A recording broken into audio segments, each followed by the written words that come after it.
Make America Great Again. Does that slogan sound familiar? While it's all over the place today, its modern political roots go back to a Hollywood actor who became one of the most transformative presidents of the 20th century. We're talking about Ronald Reagan, the 40th President of the United States. Whether you see him as a hero who won the Cold War or a leader whose policies created deep divisions, his impact is undeniable. So who was the man they called the Great Communicator? Let's dive into the life and legacy of Ronald Reagan. Born in 1911, Reagan's journey to the White House was anything but conventional. He started as a radio announcer in the Midwest before heading to Hollywood, where he starred in over 50 films. His leadership skills first emerged not in politics, but as the president of the Screen Actors Guild. This experience paved the way for his entry into the political arena. First as the governor of California from 1967 to 1975, and then in 1980 he won the presidency with that powerful slogan. His charm, optimism, and folksy humor earned him another nickname, the Gipper, and he connected with millions of Americans on a deeply personal level. Just 69 days into his presidency, the nation held its breath.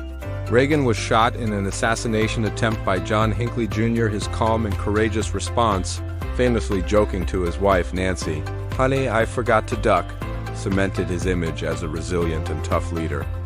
His popularity soared, giving him significant political capital to push his ambitious domestic agenda, a revolutionary economic philosophy that would soon be known as Reaganomics. At the heart of Reaganomics was a simple, powerful idea: get the government out of the way. Also known as supply-side economics, it rested on four main pillars. First, massive tax cuts. The Economic Recovery Tax Act of 1981 slashed income tax rates by 25% across the board. The theory was that if people and corporations kept more of their money, they would invest it, creating jobs and stimulating the economy, which would in turn increase overall tax revenue. Second, deregulation. Reagan argued that federal rules were strangling businesses, so his administration rolled back regulations across various industries, from banking to environmental protection. The third pillar was reducing government spending. Now, this is where it gets a bit complex. While Reagan successfully cut funding for many domestic social programs, he simultaneously initiated the largest peacetime military buildup in American history. So while spending was cut in one area, it exploded in another. The fourth and final pillar was supporting the Federal Reserve's policy of tight money to crush the rampant inflation that had plagued the country throughout the 1970s. This combination of policies was a radical departure from the post-war consensus. So did Reaganomics work? The answer is, it's complicated, and it's where the debate over his legacy truly begins. On the plus side, the brutal stagflation, that nasty mix of high unemployment and high inflation of the 1970s, came to an end. After a sharp recession in the early 80s, the U.S. economy entered one of the longest periods of sustained economic growth in its history. The stock market boomed, and a sense of prosperity and optimism returned for many Americans. But there was a significant downside. The combination of deep tax cuts and massive increases in military spending led to a staggering explosion of the national debt, which nearly tripled during his 8 years in office. Critics argue that Reaganomics disproportionately benefited the wealthy, leading to a dramatic increase in income inequality. The cuts to social programs, they say, weakened the safety net for the poor and middle class, leaving many behind in the booming economy. This debate continues to shape American political discourse to this day. Was it a rising tide that lifted all boats, or a policy that favored the yachts over the rowboats? While Reagan was reshaping the American economy at home, he was taking an even more aggressive stance on the world stage. He completely abandoned the policy of détente or relaxed tensions with the Soviet Union in its place. He adopted a strategy of direct confrontation. He famously branded the USSR an evil empire, a stark moral declaration that framed the Cold War as a battle between good and evil. This wasn't just rhetoric. It was backed by that massive military buildup we mentioned earlier. A key part of this buildup was the controversial Strategic Defense Initiative, ORSDI, nicknamed Star Wars by its critics. SDI was a proposed missile defense system that would use space-based lasers and other advanced technologies to shoot down incoming Soviet nuclear missiles. While it was never fully realized, the sheer ambition of the project put immense pressure on the Soviet economy, forcing them to try and keep pace with American military spending. This strategy of peace through strength was designed to push the Soviet system to its breaking point. This assertive foreign policy became known as the Reagan Doctrine. The core idea was to not just contain communism, but to actively roll back Soviet influence around the globe. The U.S. provided both open and secret aid to anti-communist resistance movements.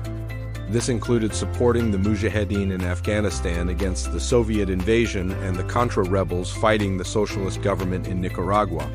This policy was highly controversial, particularly the support for the Contras, which eventually led to the biggest scandal of his presidency. Despite his hardline anti-communist stance, Reagan's second term saw a remarkable diplomatic pivot. He began to engage with the new, reform-minded Soviet leader, Mikhail Gorbachev.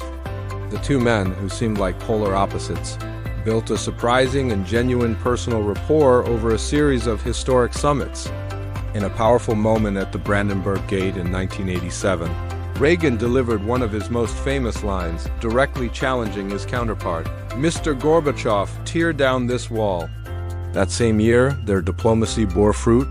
They signed the INF Treaty, a landmark arms control agreement that eliminated an entire class of nuclear missiles. It was a stunning achievement that marked a real thaw in the Cold War. However, Reagan's second term was also marred by the Iran-Contra affair. It was a complex and damaging scandal.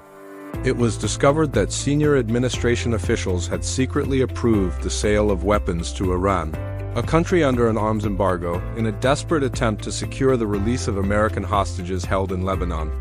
To make matters worse, the profits from these illegal arms sales were then secretly funneled to fund the Contra rebels in Nicaragua, circumventing a congressional ban on such aid. The scandal raised serious questions about the rule of law and who was truly in control. Reagan himself denied direct knowledge of the illegal diversion of funds, but the affair tarnished his reputation and led to several convictions of his staff. So how do we sum up the legacy of Ronald Reagan? He remains one of the most consequential and polarizing figures in modern American history. For his admirers, he is a conservative icon.